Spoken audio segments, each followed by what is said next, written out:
Welcome back, welcome back. I hope you guys doing alright. Fair use, entertainment purposes only. I would like to bring a story I just recently found from Star Wars. And, I think it'll be good entertainment for people to see the depths of how they really made this movie. You know, movies are reflected of reality in certain ways. And if you actually pay attention to certain movies, it helps. It helps a little bit in life.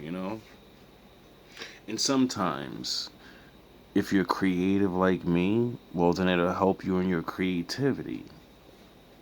Destroy both the Republic and the Jedi Order. Between the Naboo crisis and the Clone Wars outbreak, 10 years after Palpatine became Supreme Chancellor saw the Republic slowly slide toward crisis. What seemed like normal political problems was actually the careful work of Darth Sidious, orchestrating the next phase of his plan to destroy both the Republic and the Jedi Order. Between the Naboo crisis and the Clone Wars outbreak, Sidious coordinated deception across the entire galaxy while maintaining his public role as Chancellor. This required managing multiple schemes at once, each designed to advance his agenda while appearing to be natural political developments. During his early years as Chancellor, Palpatine steadily increased his power using legal procedures. He started by promising to fix corruption and protect democracy. Each Senate meeting became a chance to show himself as a reluctant guardian of the Republic, even as his control quietly grew.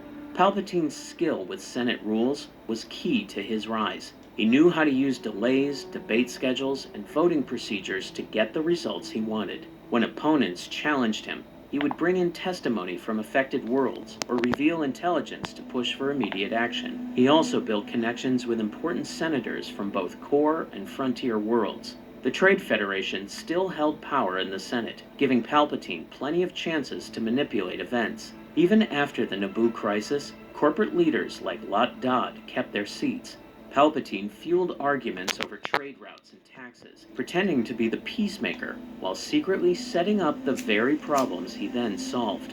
Regional tensions also worked in his favor. Core world senators worried about attacks from the Outer Rim, while frontier systems grew angry at taxes they paid for core world projects. Palpatine made these divisions worse by placing allies in key committees, so every argument grew into a crisis that only strong leadership, his leadership, could resolve.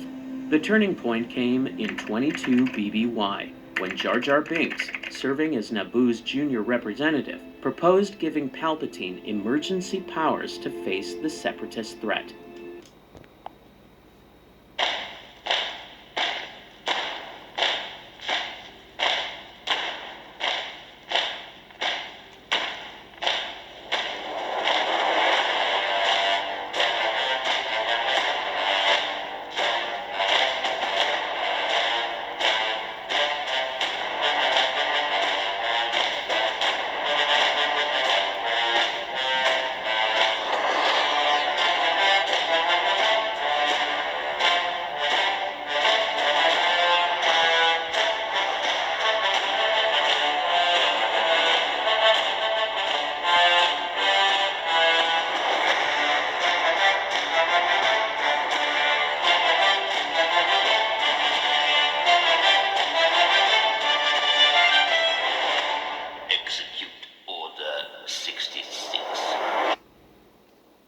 Sheev Palpatine was not born the galaxy's most feared manipulator.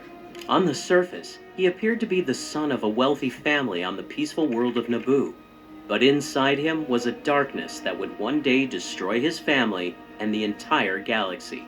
The young man who would become emperor had always been different. His father, Kosinga Palpatine, sensed something dangerous in his son from the moment he first held him as an infant.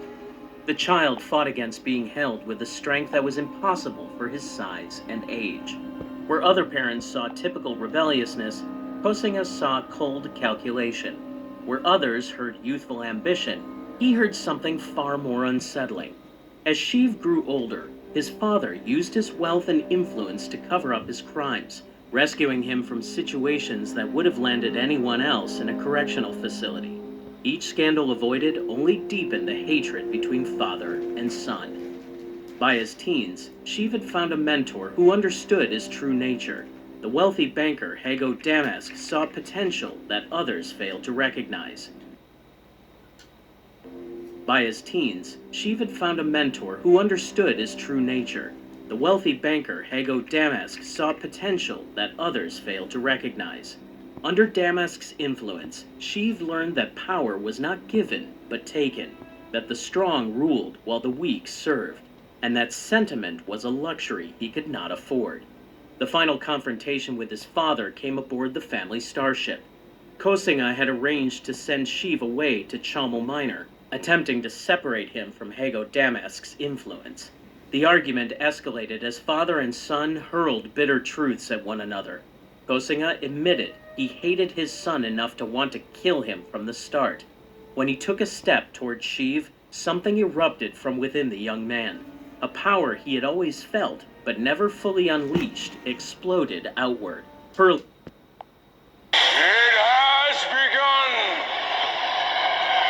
Kosinga against the bulkhead and killing him. The power continued, warping metal and throwing bodies across the ship until everyone aboard was dead. Kosinga, his wife, Sheev's siblings, and the guards all perished. As the only survivor, Sheev stood trembling, his face stricken by what had occurred. He called out for help, but the shock soon gave way to something else. Hago Damask arranged for the ship's disposal, ensuring no one would ever learn what had happened. The act had torn down the walls Sheev had built since infancy to hide his power. This and all following information are drawn from both the expanded universe and canon. Check the description for info. Now, enjoy. The Making of a Monster. Under Darth Plagueis' guidance, young Sidious learned something far more deadly than simple lightsaber combat. His master taught him how to influence entire civilizations through patience and deception. Got him. We fucking got him. In these early years, Sidious wasn't yet building armies or superweapons. That would come later. First, he had to learn how to rot the Republic from within, turning the Republic's greatest strengths into fatal weaknesses.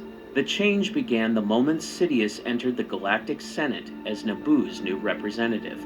The young man who had murdered his family in rage was carefully transformed into something more dangerous, a political weapon with the patience to plan decades ahead.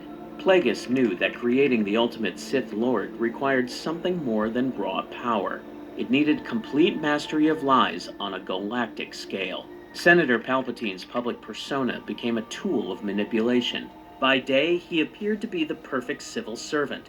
He projected an image of devotion to his people, asking thoughtful questions that made others feel heard, and showed a talent for finding common ground between rivals. Colleagues considered him a rarity, a politician motivated by service rather than ambition.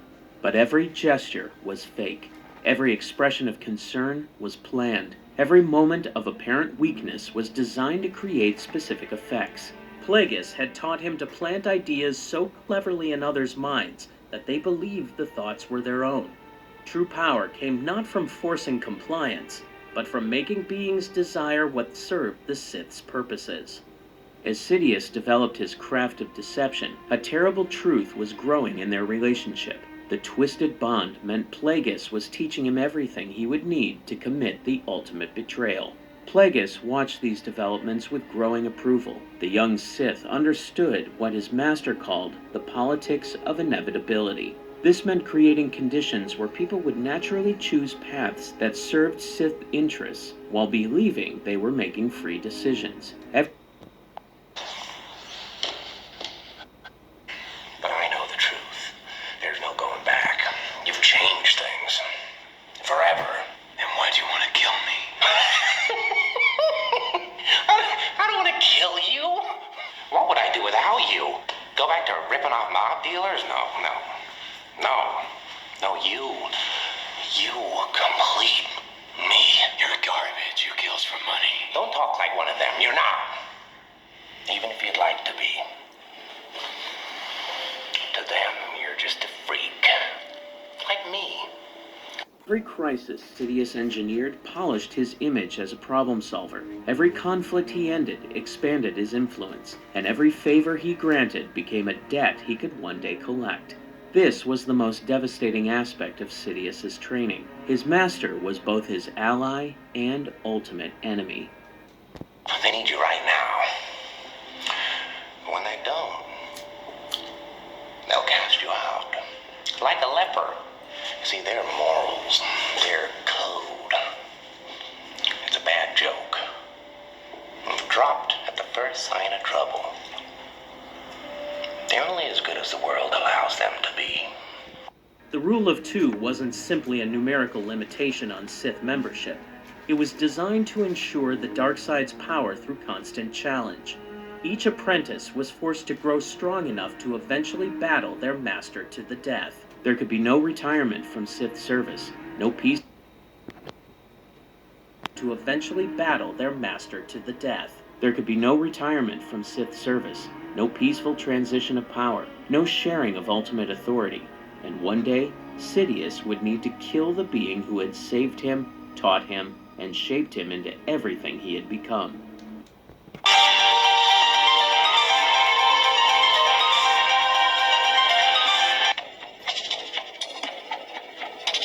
We'll wait for what? He needs a sensu bean. Quiet, boy. Where is your honor? Like all pure-blooded Saiyans, Kakarot would rather die fighting than win with one of those disgraceful sensu beans as his crutch. Kakarot trained in the hyperbolic time chamber just as we did. Now let's see what he can do. No, we can't. Goku doesn't have the strength. Don't you see what will happen if he keeps going like this? If this goes on, then he will die.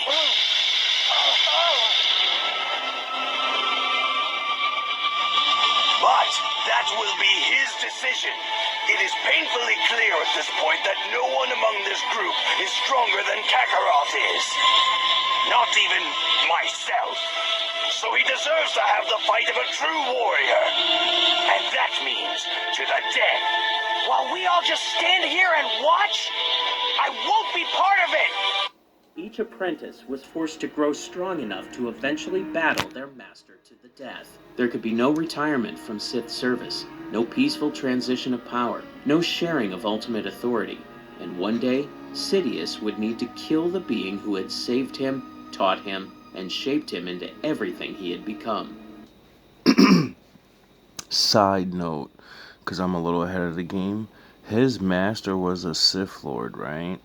And the oldest and greatest Sith there ever was made a rule where there only could be two Sith Lords, because having too many fucking, guys with power like that are all wanting to be the one leads to a lot of inside fighting. So he made this up that way, even if there will be inside fighting, but it's only amongst the two. So it doesn't matter if you lose, your cause still wins, and the new leader is stronger than you, so he deserves to be there. They see on that side, they don't fuck around. But see, I've watched a little bit of his master's story, and his master started to learn things that he didn't know, and he wanted to make a new rule where it wasn't the law of two, because he didn't want to have to kill his apprentice. He actually liked Palpatine, and he wanted to set a new rule where there could be more Siths, and he wasn't going to get him. So he actually fucked up and, kept the cycle going. The relationship between Plagueis and Sidious was built on constant psychological tension. Plagueis shared ancient Sith secrets while watching for signs that his apprentice was becoming too powerful. See, what Plagueis found out was the ancient Jedi, not the Jedis, the ancient Jedis, they used the dark forces. and the good forces. And they all was on the same team. They didn't fight each other. They literally lived in the same planet and they coexisted with each other. So, when he started figuring out the ancient beginning of the Force and finding out that both sides are the Force, so it's both powers are not bad. People with power do stupid shit. Planned galactic conquest together, yet each privately prepared for the moment they would inevitably clash. Beneath this threat of betrayal, there was also complexity to their bond. Plagueis took pride in his apprentice's accomplishments, praising his political victories and offering guidance beyond formal instruction. Sidious, despite his increasing independence, still sought his master's approval, even as he plotted his downfall. In this way, they were father and son, teacher and student, allies and rivals, all at once. Ultimately, this complexity strengthened Sidious rather than weakening him. The constant risk of betrayal forced him to think carefully about every move, control his emotions, and sharpen the skills he would one day use to kill his master. After 11 years of training, Sidious's education expanded beyond politics to encompass the deeper mysteries of Sith philosophy and Force manipulation. Plagueis' shared knowledge that had been accumulated over millennia, techniques for extending life, methods for preserving consciousness beyond death, rituals for channeling the dark side's most destructive aspects. Much of this learning took place in laboratories deep within Abora, Plagueis' private island on Munilist, where the moon conducted his most destructive aspects. Much of this learning took place in laboratories deep within Abora, Plagueis' private island on Munilist. There's always an island, huh? Where the moon conducted his most secret experiments. The most important lesson concerned the power to conquer death itself. Plagueis believed he had discovered how to use the Force to stop people from dying, manipulating the midichlorians that animated all living things. Sidious could not be sure if this was the literal truth or symbolic teaching, but the meaning was powerful. If death could be overcome, then Sith rule could truly last forever. Meanwhile, Plagueis pursued his own obsession. Oh, so you're trying to become a god. I wonder why he never got that off. I wonder why. I wonder why the Jedi don't try to figure it out. They're good guys, right? So shouldn't they be the ones that figure out eternal life? How come they didn't try? Maybe because it's something you're not supposed to do. Maybe the Force won't let you. With immortality through increasingly dangerous experiments. His laboratories contained creatures in cages and bacta tanks, along with complex machines for studying life and death. The ancient Sith Lord believed he was close to a breakthrough that could change the balance of power in the galaxy forever. The relationship between master and apprentice grew increasingly complex as both prepared for their roles in the grand plan's end. Plagueis continued to share knowledge while growing increased Skip. Chapter 2. months of manipulation to serve one purpose, making Senator Palpatine the Supreme Chancellor. The groundwork for this deception had been laid months earlier through a series of seemingly unrelated pressures. As detailed in Queen's Peril, a canon novel, Sidious had introduced multiple taxation bills targeting Trade Federation shipping routes over several months. At the same time, he blocked their attempts to get relief by inserting amendments that cost the Neimoidians crucial political support. When Viceroy Newt Gunray and his advisors finally met the mysterious Sith Lord guiding them through secret messages, they believed they had found a powerful ally. Sidious seemed to share their anger at the Republic's corruption. He assured them that bold action against Naboo would later be justified through politics. What began as an illegal blockade, he promised, would soon be seen. Not getting the tariff decision from the Supreme Court. They've issued a number of decisions this morning, but now they're wrapped for the... Carl, once again, we are not getting the tariff decision from the Supreme Court. They've issued a number of decisions this morning, but now they're wrapped for the day in terms of the decisions, and we know... as a legal defense of corporate rights. The blockade created a crisis that ultimately contributed to the downfall of Chancellor Valorum. It created real suffering that demanded immediate action, while positioning Senator Palpatine as the voice of justice against corporate greed. The blockade was carried out with ruthless efficiency. Massive Trade Federation battleships surrounded Naboo, cutting off all shipping and communication with the wider galaxy. Naboo's limited food reserves, enough to feed the entire planet for only a week, forced Queen Amidala to implement rationing. The crisis demanded immediate action, but the Republic's Senate only offered bureaucratic delays. Queen Amidala's government found itself in an impossible position. They lacked the military resources to challenge the Trade Federation directly. Their appeals to the Republic's Senate were delayed, and their own representatives seemed as frustrated and powerless as they were. Unbeknownst to them, their trusted senator was the architect of their suffering. Sidious coordinated his actions as the Sith and as Senator Palpatine at the same time. As the mysterious Sith Lord, he directed Trade Federation military operations through encrypted holographic communications. His face was hidden in shadow, and his voice electronically distorted. As Senator Palpatine, he publicly condemned the blockade while privately working to ensure that meaningful relief would be impossible through normal political channels. Sidious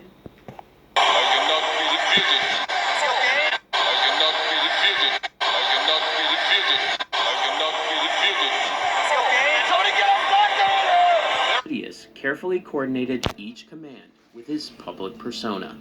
When the Jedi Council sent Qui-Gon Jinn and Obi-Wan Kenobi as negotiators, Sidious faced both opportunity and risk. Jedi involvement made the situation appear more serious and increased pressure for resolution. However, it also meant Force-sensitive investigators would be studying a crisis he had secretly engineered. To protect his plans, he acted quickly. By ordering the Jedi killed as soon as they arrived, the Sith Lord showed his readiness to use violence whenever needed to secure his goals. Although the attempt on their lives failed, it still worked to his advantage.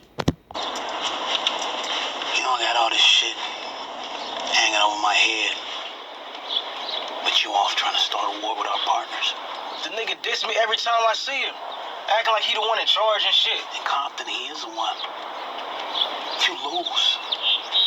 Every time you bite with that nigga, and I'm the one that pays for it. It destroyed any chance of a peaceful outcome. It pushed the Jedi into open conflict. It created the urgency that would drive Queen Amidala into desperate action.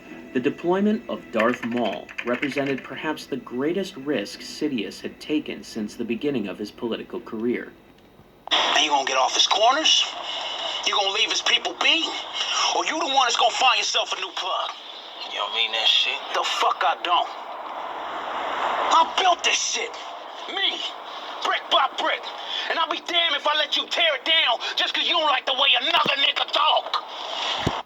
Years before the Naboo crisis, the Dark Lord had begun preparing for the violent phase of his plan through the acquisition and training of a deadly weapon. A Zabrak child from the planet Dathomir. The boy, Maul, had come to Sidious as a child, a gift from his mother, the Night Sister Witch Mother Talzin, as part of an arrangement that Sidious would later betray. The transaction left Talzin with a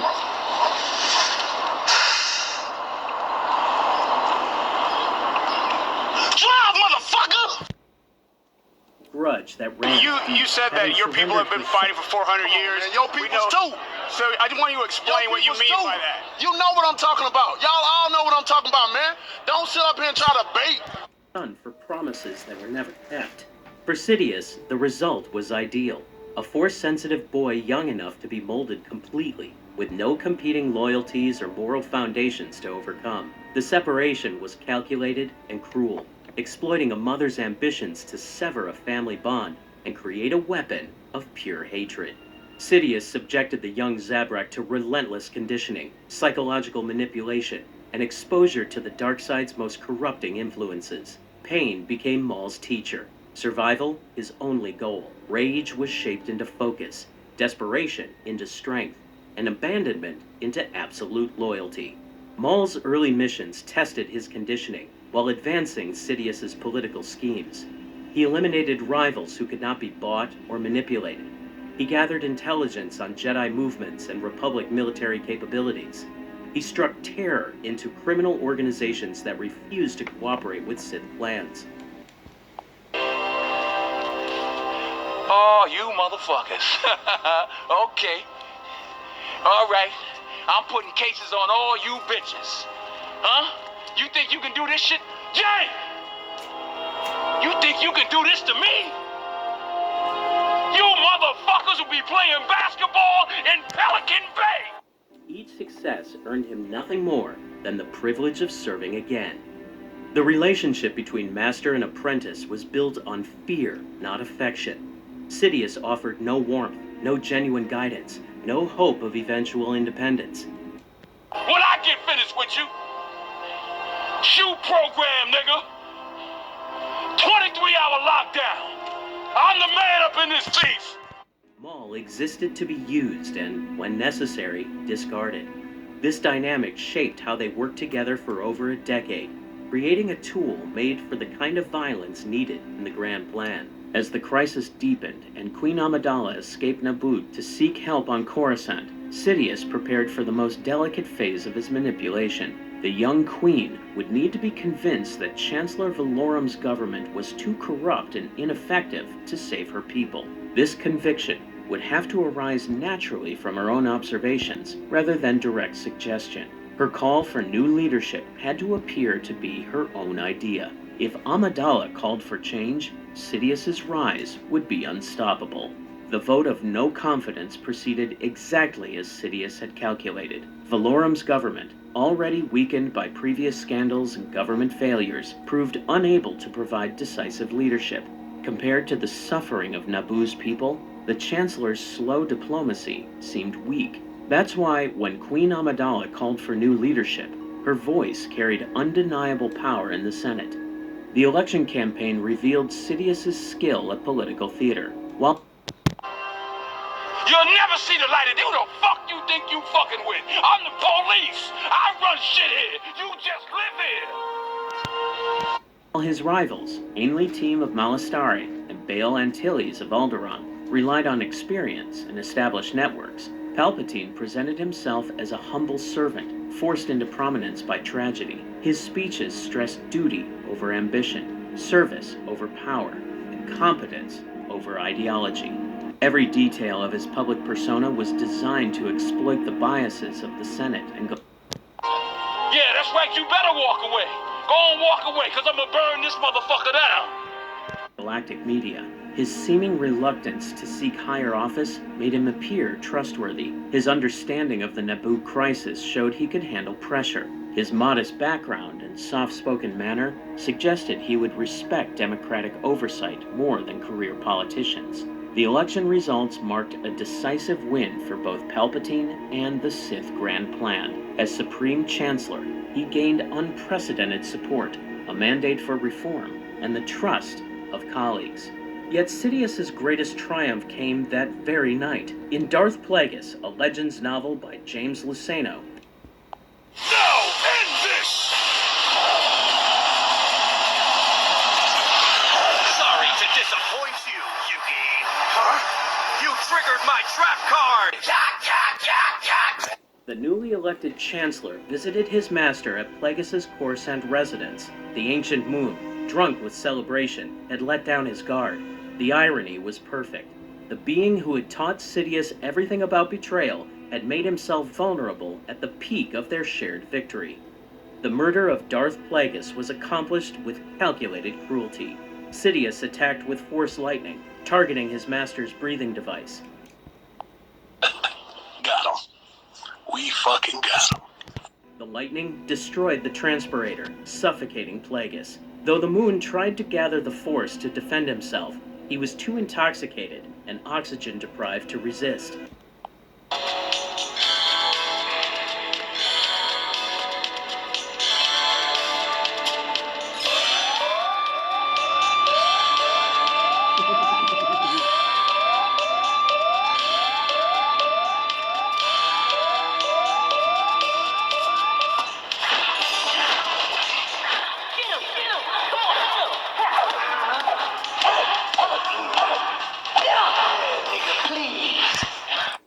Sidious struck again and again until his master died. The death fulfilled the most sacred tradition of the Sith rule of two. At the precise instant Sidious assumed leadership of the Galactic Republic, he also became the sole Dark Lord of the Sith.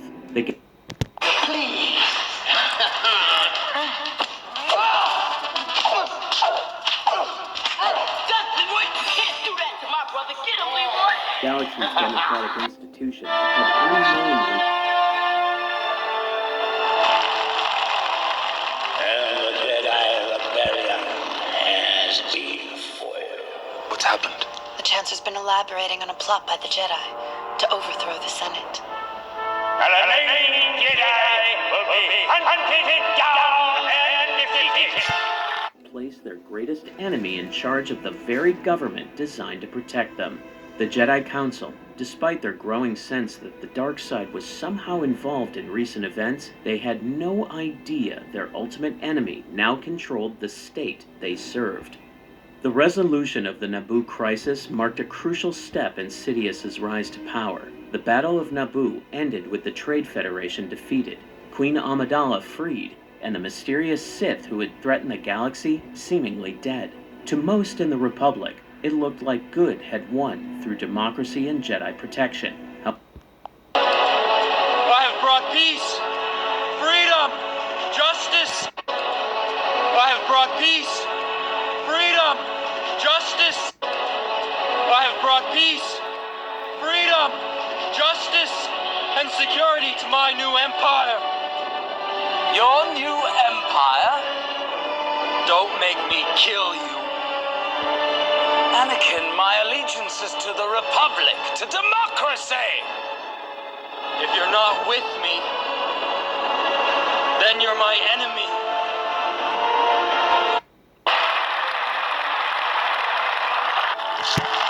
However, Sidious had orchestrated these events to his advantage. Darth Maul's apparent death left the Jedi uncertain about the Sith threat.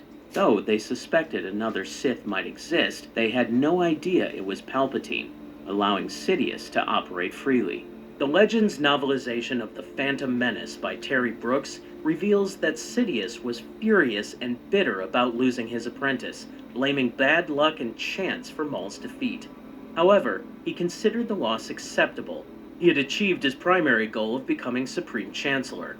He vowed that those responsible for Maul's death would be held accountable, while recognizing the need to find and train a new apprentice. Maul's apparent death showed how Sidious truly viewed his servants.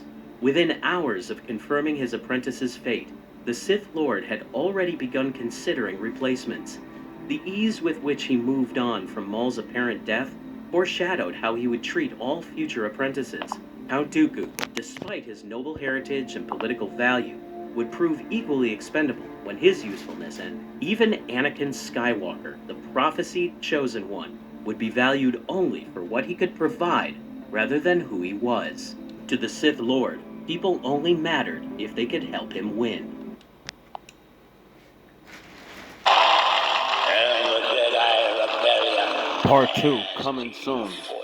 The journey to reclaim our republic has not been an easy one, that I can tell you. The attempt on my life has left me scarred and deformed. Those who wish to stop our cause have tried to take my freedom and indeed to take my life. Just a few months ago, an assassin's bullet ripped through my ear. But I assure you, my resolve has never been stronger. But I felt then, and believe even more so now, that my life was saved for a reason. I was saved by God to make America great again. In order to ensure the security and continuing stability, the Republic will be reorganized into the first galactic empire. Our liberties and our nation's glorious destiny will no longer be denied. and we will immediately restore the integrity, competency, and loyalty of America's government. For a safe and secure society.